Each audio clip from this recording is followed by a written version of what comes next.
25절을 봅니다. 우선 본문을 간단하게 같이 한번 이해해 보겠습니다. 어떤 율법사가 일어나서 예수님을 시험하여 이르되, 선생님이여, 내가 무엇을 하여야 영원한 생명을 상속받을 수가 있겠습니까? 잠깐 화면을 좀 보기를 바랍니다. 다 함께 읽어보겠습니다. 자, 시작. 우리는 참으로 신비한 마음을 갖고 내가 구원을 받기 위하여 무엇을 해야 할 것인가를 물어봐야 한다. 우리는 하늘을 향하여 어떤 계단을 내려가야 할 것인가를 꼭 알아야 한다. 꼭 알아야 한다. 정말 중요한 부분입니까?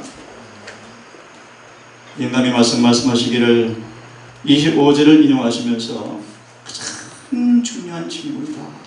그래서 우리 모두 이 질문에 관한 확실한 답을 다 아셔야 합니다. 다시 읽어드리면, 우리가 구원을 받기 위하여 무엇을 해야 할 것인가를 물어보아야 한다. 우리가 하늘에 가기 위해서 어떤 계단을 밟아야 할지를 꼭 알아야 한다.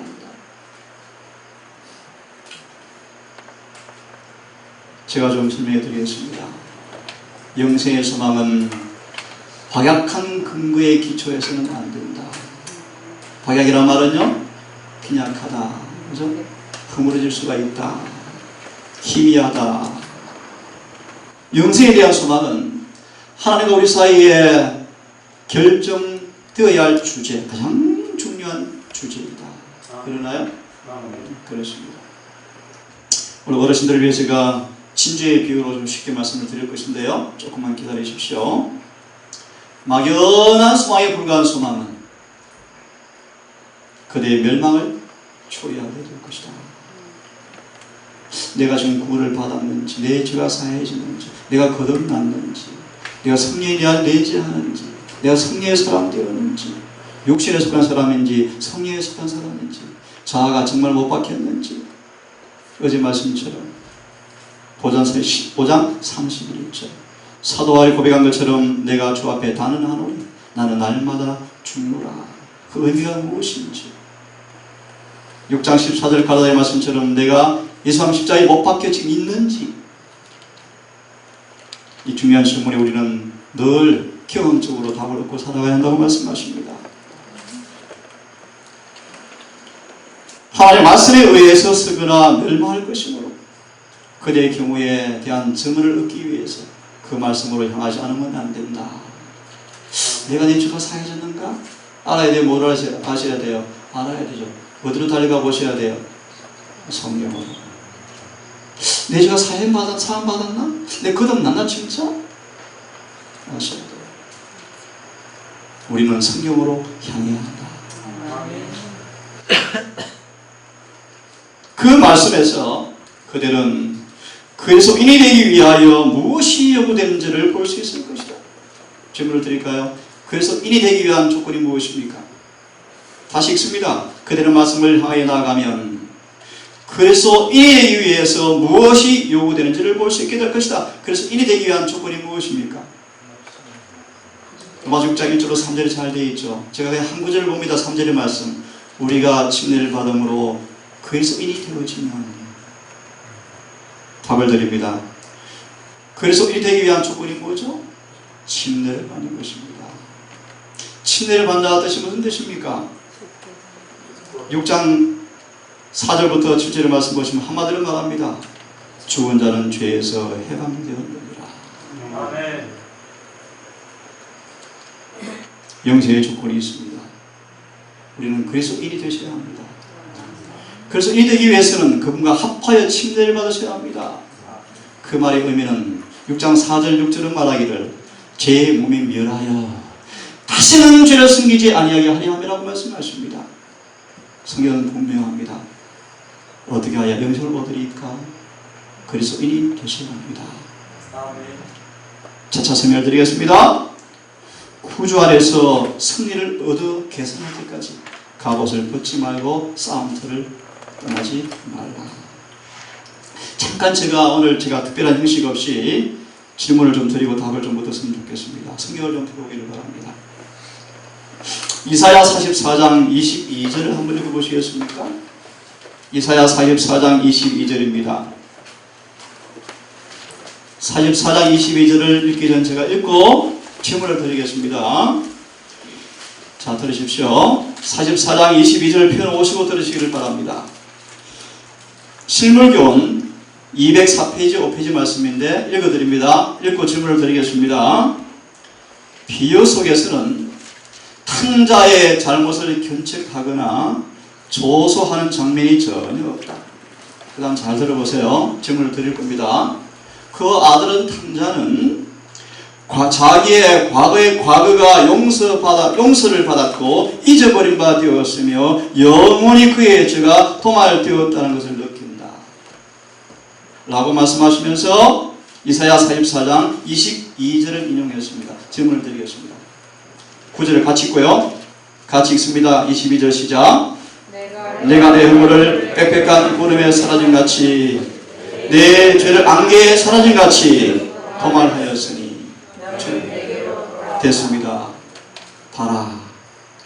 탕자가 아버지께로 돌아온 즉시 그의 죄는 뭐 되었다?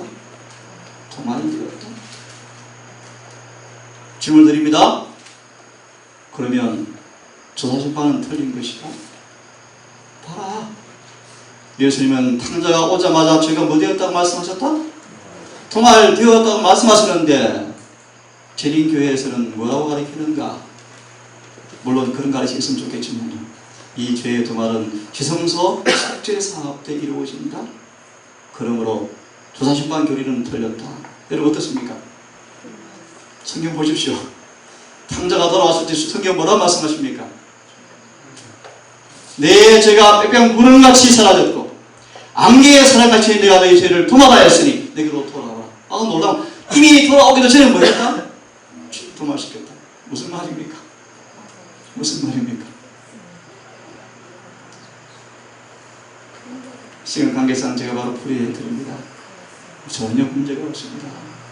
이 말을 가만히 보시면 이런 뜻입니다. 잘 들으십시오. 탕자가 이미 뉘우치고 탕자가 이미 저 돼지 죄업 열매를 먹은 가운데서 그 고뇌에서 고통 속에서 그가 가슴을 치고 후회하고 회개하고 그죠? 이미 뉘우치고 발걸음을 돌이킨 후였죠. 맞아요, 맞아요. 후였습니다. 그래서 예수님 말씀 놀라운 말씀이죠. 성령께서 먼저 마중 나가셨다. 마중 나가셔서 이미 이 탕자를 뭐 했어요? 벌써 마음을 변화시키시고 죄의 길에서 돌려놓으셨어요. 그리고 돌아왔습니다. 이 말이 무슨 말인가 이런 뜻입니다. 탕자가 그 죄를 진정으로 뉘우치고 돌아왔을 때 하나님께서는 그가 과거의 죄를 다 용서하시고 잘 들으세요. 그 영혼의 성소 안에서 그의 죄를 도말했어요. 다시 말합니다. 회개한 그에게서 죄를 지우셨어요. 하지만 너무 오해하는 것이 사람들이요. 그가 마음에서는 죄가 사라졌고 도말되었지만 그 죄가 그의 기억과 하늘 기록책에는 여전히 남아 있습니다. 전혀 문제될 것이 없어요. 근데 한간에 조사심판의 교리를 거절하는 사람이 이 구절을 가지고 봐라! 탕자는 이미 죄가 뭐 되었다? 도말되었다고 말하고 있다. 근데 사실 이 도말이라는 단어가 이 일정하게 성경에 쓰이지 않았습니다. 도말의 뜻이 뭐냐면 용서, 죄사함, 지운다 뜻이 다 포함되어 있어요. 마무리합니다. 탕자는 진정으로 죄를 뉘우치고 돌아왔을 때 하나님께서 그 영혼의 성소에서 죄를 뭐 하셨어요? 지우셨어요. 죄를 옮기셨어요. 죄를 도말하셨어요. 그 도말한 죄를 어디에 옮겨놓으셨어요? 하늘 성소의 기록에 옮겨놓으셨어요. 그래서 성소 진리와 조사심판과 십자가와 은혜는 완전한 조화를 이룹니다. 전혀 배치되지 않습니다. 자, 일단 이만큼만 드리고 제가 계속 주제를 말씀드리려고 합니다. 좀 더 보겠습니다. 이 율법사가 주님께 뭐라고 물었습니까? 어떻게 하여야 영원한 영생을 상속받을 수가 있겠습니까? 그 부분을 조금 제가 좀 마음에 강조하기 위해서 몇 구절을 보는 것입니다. 우리의 대장 예수님 바로 그분께서는 우리 앞에 지도를 펴놓으시고, 무슨 지도입니까? 하늘 가는 지도입니다. 지도를 펴놓으시고 하늘 가는 길을 보여주신다. 참 멋지죠, 말씀입니다. 주님께서는 지도를 펴놓으시고 길을 보여주시면서 말씀하시기를 좁은 문으로 들어가기를 힘쓰라 라고 말씀하셨다. 내가 너에게 말하노니 이르노니 들어가기를 구하여도 못하는 자가 많으니라 라고 말씀하셨다. 성경에서 누가 13장 24절을 말씀하십니다. 어떻게 하여 하늘에 가겠습니까? 라고 말씀하신 주님께서는 지도를 펴놓으시고 하늘에 가는 길을 보여주시는데 손가락으로 마태복음 7장 7절과 누가 13장을 가리키면서 말씀하십니다. 좁은 문으로 들어가기를 뭐하라? 힘쓰라. 오히려 더 우리 마음에 두려움을 주는 것은요, 들어가기를 구하여도 못하는 자가 참 많으니라. 오늘 그 말씀을 드릴 것입니다. 또 주님께서는 말씀하시기를 좁은 문으로 들어가라. 멸망으로 인도하는 문은 넓고 길이 넓어서 그리로 들어가는 자가 많고 생명으로 인도하는 길은 좁고 협착하여 찾는 이가 적음이라. 너희가 세상에서 환난을 당하겠지만 담대하라고 말씀하셨다.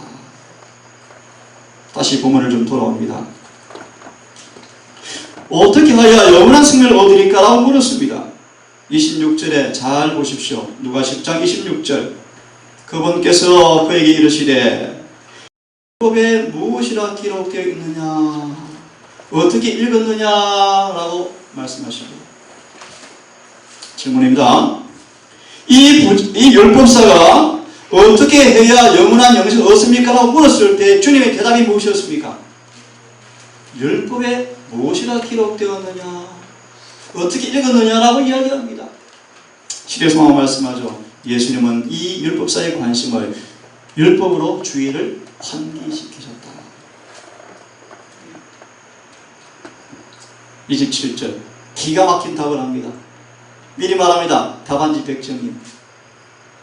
오늘 들려줬습니다. 영생의 조건이 무엇인가? 27절입니다. 제가 읽습니다. 율법사가 대답이 기가 막히죠. 그가 대답하여 가로되 마음을 다하고 혼을 다하고 힘을 다하고 생각을 다하여 하나님을 사랑하고 이웃을 사랑하라 하였습니다. 답이 100점이요. 질문 드립니다. 영생의 조건이 무엇입니까? 27절이요. 참고로 요한복음 13장 34절 5절로 기억되어집니다. 사람들은 치명적인 속임수에 빠져 있다. 내 이웃을 내 몸처럼 사랑하지 않고도, 내 이웃을 내 몸처럼 사랑하지 않고도 영생을 얻을 수 있다는 치명적인 속임수에 다 빠져 있다. 다시 말합니다. 영생의 조건은요, 하나님을 사랑하고 이웃을 사랑하는 것입니다. 그럼 그것이 뭔데요?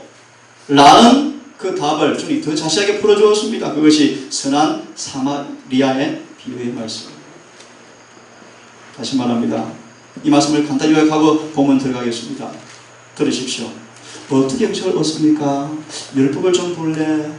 너 어떻게 읽었니? 아, 이렇게 들었습니다. 마음과 성품과 힘과 목숨을 다해서 하나님을 사랑하는 것이고 이웃을 사랑하는 것입니다. 맞다. 그렇게 행하라. 그러면 산다. 그런데 잘 들어볼래? 법을 지키는 말의 의미를 알고 있니? 라고 물으면서 예수께서 뭐라고 말씀하셨어요? 내 이웃을 사랑하는 것이 무엇인가를 실물 교훈으로 사마리아인의 비유를 통해서 말씀하는 것입니다. 이것이 바로 뭐다? 계명을 지킨다는 의미이다. 이 말씀 마무리하겠습니다.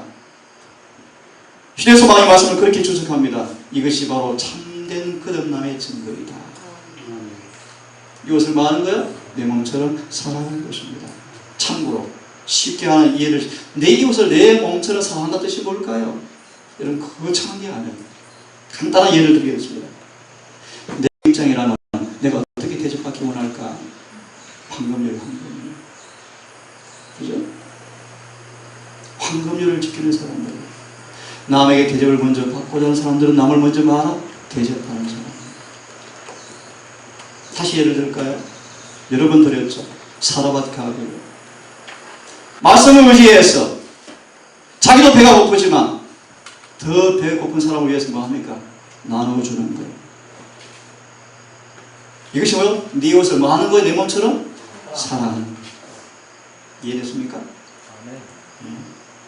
내가 그 회장의 처지라면 어떤 대우를 받을까라는 처지의 심각과 항상 우리는 상대방을 더 높이면서 그 입장에 서서 하는 것이 실물 교훈으로 네 이웃을 내 몸처럼 사랑하라 라는 것입니다. 형제가 배고프고 추운데 야고보서 요한의 말씀이죠. 따뜻하게 사십시오라고 아니고 나무를 한 줌 갖다 해주면서 불태워 사십시오. 이것이 뭐예요? 내 이웃을 내 몸처럼 사랑하는 거예요. 양식이 없습니까? 나도 없어요. 나누어 주는 거예요. 이것이 뭐예요?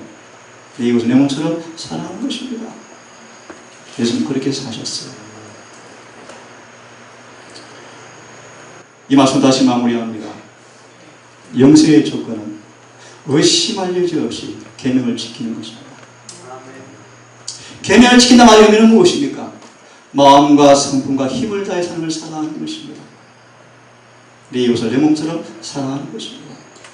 내 이웃을 내 몸처럼 사랑하는 것이 무엇입니까? 에 대한 확실한 답으로 주님께서 뭘 주었습니까? 상하라 1인별을 준 것입니다. 동성가족 여러분, 우리 이곳에서 이 사랑이, 이 사마리아인의 사랑이 실현되어지는 거룩한 우리 모임이 되었으면 정말 좋겠습니다. 자, 그럼 이제 돌아와서 쉬운 한 말씀으로 우리 어르신들을 위해서, 우리 모두를 위해서 어떻게 구원을 받는지를 말씀을 좀 드리려고 합니다. 마태복음 13장을 펴시기를 바랍니다. 마태복음 13장이요.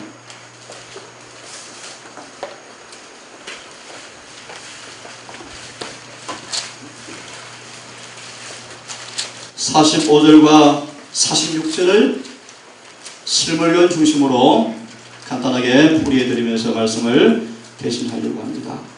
그렇습니까? 자, 이 말씀을 읽고 제가 한 증언을 같이 읽은 다음에 이 말씀을 좀 풀이해드리겠습니다. 45절 다시 말합니다. 성경 가운데 이 45절과 46절을 말씀에서 우리가 어떻게 구원을 얻게 되는지를 아주 정확하게 쉽게 말씀해 준 부분이 두 구절의 말씀입니다. 자, 제가 읽습니다. 또 하늘의 왕국은 마치 좋은 진주를 구하는 상인과 같으니라. 그가, 잘 들으십시오, 매우 값진 진주를 하나를 발견하며 그가 가서 자기의 모든 소유를 다 팔아서 그 진주를 샀느니라.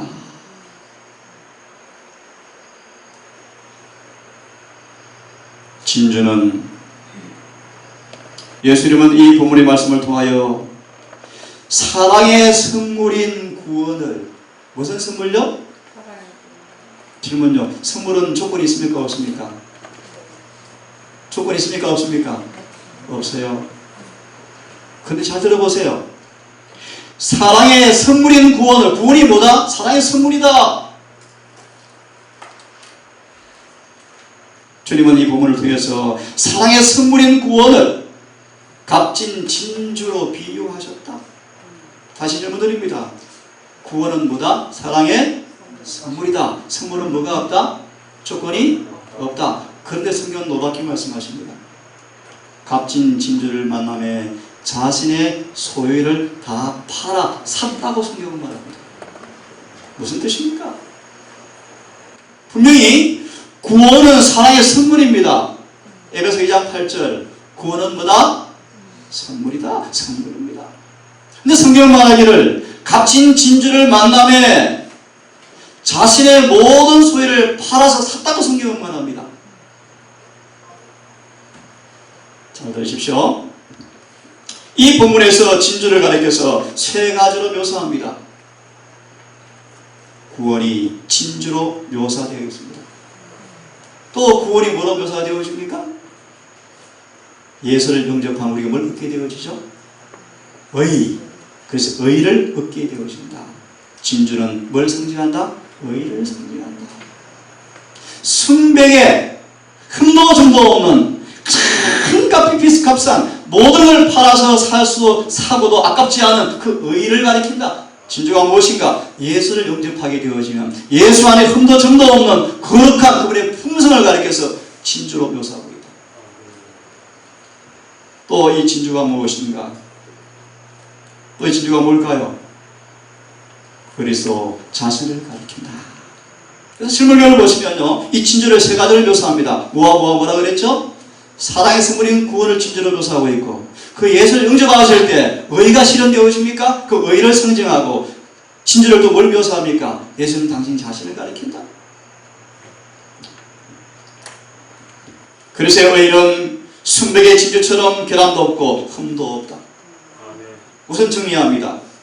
구원을 이 본문에서 값진 진주로 묘사하는데, 이 본문에서는 말하기를 값진 진주를 자신의 소유를 다 팔아서 산다라고 성경은 말합니다.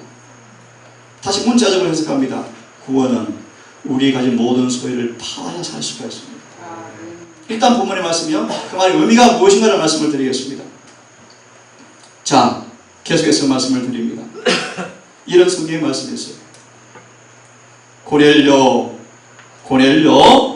이런 사람들도, 구서 네시 같은 사람들도 진주를 찾는 사람이었다. 성경이 묘사하기를 이 땅에 사는 어떤 부류 가운데 항상 뭘 찾고 있다? 진주를 찾아가고 있다. 그죠? 실무교는 예를 듭니다. 고넬료 같은 사람이었다. 진주를 찾는 사람이었다. 또 필립 네시를 통해서 구원받은, 칭리받은 사람 누굽니까? 저 구스 네시죠. 네시, 그죠? 그도 진주를 찾는 사람이었다. 성경 말합니다. 항상 많은 사람들이 진주를 찾고 있다. 여러분도 찾고 있습니까? 아니, 소유했기를 바랍니다. 하늘의 빛을 갈망하고 그것을 위해서 기도하고 있었을 때, 하늘의 빛을 갈망하고 그것을 위해서 기도하고 있었을 때 그들에게 복음이 소개되었다. 참 놀랍죠? 자, 그러면 본문을 잘 들어옵니다. 그는 말합니다. 진주는 선물입니다. 어떤 선물요? 사랑의 선물입니다. 근데 이제 잘 들으십시오. 본문 나옵니다. 그런데 이 본문 속에서, 이 마태 13장의 본문 속에서 진주 구원을 선물이라고 말하지 않았다. 실물경 116페이지 말씀입니다. 장사는 자신에게 있는 모든 걸 주고 샀다고 말하고 있다. 맞죠? 그 다음 재미있는 말씀. 성경에서 그리스도와 구원은 선물이라고 말하고 있는데, 이 본문을 통해서 그 선물의 의미가 무엇인지 사람들은 많이 묻고 있다. 아니, 이상합니다. 구원이 선물인데 왜 샀다고 그럽니까? 이해가 안 됩니다. 그렇게 질문하는 사람들이 있다. 그런데 답이 이렇게 내렸습니다. 맞다. 그렇다. 구원은 선물이다. 하지만 예수님에게 아낌없이 자기 자신, 영과 혼과 몸을 바치는 사람들에게만 선물이다. 이미 답은 다 끝났습니다. 구원은 내가 선언을 많이 해서 얻는 것이 아닙니다. 내 행위의 율법을 지켜서 구원받은 것이 아닙니다. 구원은 값없는 선물입니다. 어떤 자에게요? 혼과 영과 몸을 다 바치는 사람에게 구원이 선물로 옵니다. 좀 더 자세히 설명할 시간이 있으면 좋겠는데, 그럼 구원이 뭡니까? 일단 놔두고, 구원이 뭐죠? 구원이 하나만 소개합니다. 구원이 뭡니까? 우리 안에서 죄가 해결되는 게 구원이에요. 맞나요? 우리 안에 죄가 해결되어지고 죄의 대신 예수의 형상이 새겨지는 것이 구원인데, 그런 구원은 선물이다. 내가 열심으로 행위로 얻는 것이 아니에요. 우리 온 마음과 온 영과 혼을 그분께 다 바치는 사람에게 구원은 선물이다. 왜 선물인가 들어보시겠습니까? 하나님께서는 당신의 사랑을 나타내시며 당신의 성령을 탄원을 통해서 인간에게 회개를 호소하신다. 이것도 은혜입니까? 이것도 사랑입니다. 회개는 하나님의 선물이며 가장 먼저 받는 선물, 회개의 선물을 받기를 간절히 바랍니다. 엊그제 말씀드렸죠. 내가 정말 회개한 사람인가? 정말 진정으로 회개한 사람이라면 기억하십시오. 그 회개한 죄가 거쳐져야 합니다. 계속 있습니다. 회개는 선물이며 하나님께서 용서하시는 사람을 먼저 회개시키신다. 이것도 은혜입니까? 그 다음요. 인간이 하나님의 율법을 범한 것에 관하여 진정한 회개를 하고 그리스도를 죄인의 구원자로 대언자로 믿게 될 때 가장 큰 기쁨을 맛보게 될 것이다. 그리스도께서는 당신의 사랑의 표현을 통하여 저들 이끄실 때 비로소 용서의 기쁨과 하나님의 화평을 이해할 수 있다. 만일 저들이 주님의 이끄심의 반응을 계속 보이고 주님의 은혜에 대하여 저희 심령을 계속 복종시키면 주님께서는 저들을 단계적으로 이끌어서 당신에 대한 충만한 지식을 얻게 하실 것이며 이것이 바로 영생에 이르는 길이다. 얼마나 명확합니까? 얼마나 분명합니까? 이를 위해서 구원은 선물인데 이 선물을 뭐 했다? 몸과 혼과 영을 다 바쳐서 샀다고 성경은 말합니다. 마저 들어보십시오. 우리가 그리스도의 명하신 모든 말씀에 전리겨 순종하며 살기 위해서는 우리 자신을 그분께 바쳐야 한다. 우리가 우리 자신을 전적으로 그분께 바칠 때 주님께서 우리 마음을 그분과 뭐하여? 조화시키신다. 우리의 생각을 그분께 조화시키신다. 그렇게 될 때 우리는 뭐 할 수 있습니까? 내 이웃을 내 몸처럼 사랑할 수가 있게 되어지는 것입니다. 아멘. 마저 봅니다. 아무리 가난한 사람도 아무리 부자도 구원을 살 수 있는데 재물로 사는 것이 아니죠. 그죠? 아무리 많이 배운 사람도 아무리 안 배운 사람도 구원을 살 수 있는데 학식으로 사는 것이 아니죠. 성경 분명히 말합니다. 이렇게 말합니다. 우리는 값진 진주를 구해야 하지만 세상의 시장의 방식에 따라서 사는 것이 아니라 우리의 전 존재, 온 우리의 존재를 그분께 다 즐겨 드려야 한다. 아멘. 이것이 우리의 조건입니다. 좀 더 있습니다. 우리 자신의 노력으로 구원을 얻을 수 없지만 그것을 얻기 위하여 세상의 모든 것을 버릴 만큼 깊은 관심과 백절불굴의 정신을 가져야 합니다. 은과 금으로 사는 것이 아니라 우리 자신을 즐겨 그분께 드려야 한다. 예를 들면 진리가 마음속에 임할 때 성령의 감동이 올 때 그 진리에 반대되는 것은 무엇이든지 버리기로 동의해야 한다. 그 성경 말합니다. 진리는 의지의 충성을 요구한다. 거룩한 진리가 나를 구원하기 위해서 임하실 때 진리와 반대되는 모든 것이 어떤 희생이라도 팔고 사셔야 합니다. 예를 들어서 예를 좀 듭시다. 우리 서로 인간관계 속에서 내가 잘못했고 실수가 있습니다. 그것이 아무리 창피할지라도 그를 찾아와서 무릎을 꿇고 용서를 구하셔야 합니다. 이것은 산다라는 말이 의미입니다. 이해됐습니까? 심지어 아이일지라도 내가 잘못을 시인하고 인정하셔야 합니다. 이것을 뭐요? 산다라는 뜻입니다. 내가 내 스스로 변화되기 위해서 하는 노력이 아니라 나를 변화시키는 그분께 내 자신을 즐겨 바칠 때 그 변화가 이루어지는 것입니다. 세상에는 구원을 항상 찾고 있는 사람들이 많이 있다. 그렇죠. 하지만 이렇게 말합니다. 그러나 그들은 저희의 좋지 못한 습관을 완전히 끊어버리지 않는다. 그들은 주님께서 그들 속에 사시기 위하여 저들 자신이 죽지 않는다. 그러므로 그들은 진주를 얻지 못한다. 어제 공부했죠. 다시 한번 점검하겠습니다. 내 자아가 죽었는가 어떻게 알 수 있다고 그랬죠? 시험이 올 때 시험이 우리가 어떻게 대면하는가. 참고로 이사야 42장 19절 말씀하시기를 자아가 죽었다는 말의 의미는 구원이 그들 속에 있다는 말의 의미인데요. 자아가 죽었다는 말의 의미 가운데 하나를 묘사했죠. 비난과 조소에 대해서는 기분을 걸려요. 남의 허물과 어쩌게 보일 때 침묵하고 기도해 주는 사람. 억울한 일을 당했습니다. 억울한 일을 당했습니다. 찾아가서 뭐 그랬대. 마귀의 참소자, 마귀의 선교사들이죠. 그렇게 하지 않고 절대로 그 분별 것을 하지 않고 오래 참고 기도해 주는 것을 기다리는 사람들. 이게 자아가 죽은 사람들이에요.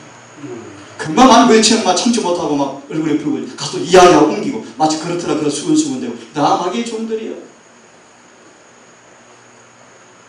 자아가 좋은 사람들은 시험이 올 때 소경과 정림이 될 것입니다.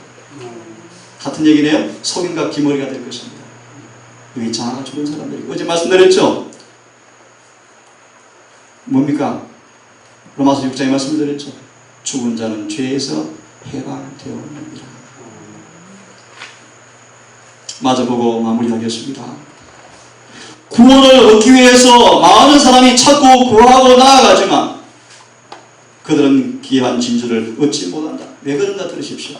그들은 불순한 야망과 세상에 대한 애착을 극복하지 못한다. 오늘 우리 김정환 형제님 간증보다는 말씀을 읽어주었는데요. 하나만 제가 첨부해서 말씀드립니다. 내 자아가 죽었는가? 하나 또 진단표를 드립니다. 내 입맛이, 내 식욕의 정욕이 진리에 절겨 순복하고 있는가? 자아가 좋은 사람의 모습이에요. 아멘. 이걸 가리켜 로마서 12장 1절에 말하죠. 그러므로 너희는 거룩한 산제사로 너희 몸을 드려라. 그죠? 너희 몸을 거룩한 산제사로 드려라. 우리 입맛까지라도 입맛에 걸러가지 않고 진리의 말씀에 즐겨 순복하는 사람들, 그들이 자아가 죽은 사람들이에요. 혹시 오해하지 마시고요. 예수 없이도 이것이 가능할지 모르지만 그게 바로 율법주의죠. 그죠? 그것도 사람 넘어지게 하는 사람들이죠. 이걸 소위 까다로운 사람들이죠. 음식은 까다로운 게 아니에요. 복음이에요. 복음. 깊은 소식이에요. 불순한 야망을 버리지 못하고 십자가를 지고 극기와 희생의 길을 따라가지 않는다. 그들은 거의 그리스도인이 되기는 하였지만 완전한 그리스도인이 아니다. 하늘나라에 거의 가까이 이른 것처럼 보이지만 들어가지는 못한다. 마무리하면요. 아주 간단한 비유의 말씀인데 어떻게 해야 영생을 얻습니까? 진주를 여러분 사셔야 합니다. 은과 금으로 사는 것이 아닙니다. 우리의 마음을 절교 부분께 바쳐야 합니다. 구체적으로 말씀을 드립니다. 진리가 마음에 감동을 줄 때 진리 앞에 순복하셔야 합니다. 마태처럼 모든 걸 버리고 그분을 따라야 합니다. 진리와 조화되지 못한 모든 것은 절겨 포기하시고 버리시고 그분을 따르셔야 합니다. 그럴 때 그 진리가 여러분들을 마셔 변화시키셔서 그 진주를 갖게 하실 것입니다.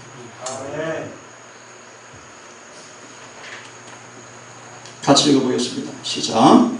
진정한 깨심은 근본적인 변화이다. 마음의 흐름과 정세의 경향 자체가 바뀌어야 하며 생애는 그리스도 안에서 다시 새롭게 되어야 한다. 참된 신앙은 그리스도를 모방하는 것이다. 하나님께서는 죄와 타협하지 않으신다. 참된 계심은 악으로 향하는 선천적, 후천적 경향을 바꾸어 나갑니다. 이런 놀라운 은혜가 여러분 모두에게 깊이 경험되기를 간절히 바랍니다. 진정한 계심은 악으로 기울어지는 유전적이거나 습관화된 경향들을 변화시켜버린다. 아무리 옛사람이 나를 지배했다 할지라도 진정하게 계심하게 되었으면요, 로마 6장의 말씀처럼 죄에 대해서 자유하였고 의에 대해서 종이 되었느니라. 왜 구원이 선물인가? 하나 더 짚고 넘어가면 왜 구원이 선물입니까? 다시 간단하게 말씀을 드립니다. 죄보다 은혜가 강하기 때문입니다. 시험보다 은혜가 크기 때문입니다. 마귀보다 주님께서 강하기 때문입니다. 아무리 죄가 악독이 나에게 깊이 스며들어 습관되었다 할지라도 진정한 계심을 선물로 받게 되어질 때 성경 말하기를 습관화된 경향까지 바뀌어버린다. 아멘. 그렇죠? 하나님의 용서는 단순히 우리를 중재해서 면제하는 것이 아니라 우리의 죄를 용서할 뿐 아니라 죄로부터 완전히 돌아서게 만들어준다. 마시통에서 먼 것처럼 우리의 죄를 우리에게서 멀리 옮겨버리신다. 너무 잘 하시는 말씀 있죠? 이거 읽고 오늘 끝내겠습니다. 자, 시작. 용서하시는 그런 방법으로 용서를 받은 것은 용서받을 뿐 아니라 우리의 심령이 새로워지는 것이다. 주님께서는 내가 새 마음을 너에게 주리라 라고 말씀하신다. 그래서 이 형상이 바로 마음과 가슴과 혼에 찍힌다. 사도는 우리가 그리스도의 마음을 가졌다라고 말한다. 거룩한 능력을 통하여서만 이르러 수 있는 변화의 과정이 없이는 타고난 죄로 향하는 경향이 온전히 마음에 남아서 새로운 사슬을 형성하게 되어지고, 제가 있습니다. 인간의 능력으로 도무지 아무도 깨뜨릴 수 없는 노예 상태를 계속 부과할 것이다. 다시 말합니다. 우리가 예수를 믿지만 왜 자꾸 넘어지는가? 왜 자꾸 실수하는가? 왜 자꾸 반복되는가? 진정한 계심이 없기 때문이에요. 진정한 용서까지 경험이 없기 때문이에요. 우리 성질이 왜 안 고쳐집니까? 아직 끝나지 못했기 때문이에요. 사슬이 남아있기 때문이요. 겉으로 회개한 것처럼 보이지만 뿌리가 남아있기 때문이에요. 어제 보았죠. 순수한 회심은 뿌리까지 미쳐버립니다. 뿌리를 다 뽑아버리는데 송두리 그를 변화시켜버리는 것입니다. 그런 의미에서 회개의 경험이 참 기적이 좋은다. 기이한 경험이 되었죠. 인간의 옛취향과 옛경향과 옛우상과 생각과 이론을 가지고 하늘에 갈 수가 없다. 쭉 말씀하시면서 본성적, 후천적, 품새의 기질과 고통스럽게 반대될 것입니다. 그 말씀 마무리합니다. 여러분, 구원은 선물입니다. 왜 선물이라고 말씀하시는가? 비유입니다. 비유죠. 은으로 금으로 사는 것이 아닙니다. 우리 행위로 사는 것이 아닙니다. 믿음으로 사는 것입니다. 저희가 그걸 말씀 앞에 믿고 순복하셔야 합니다.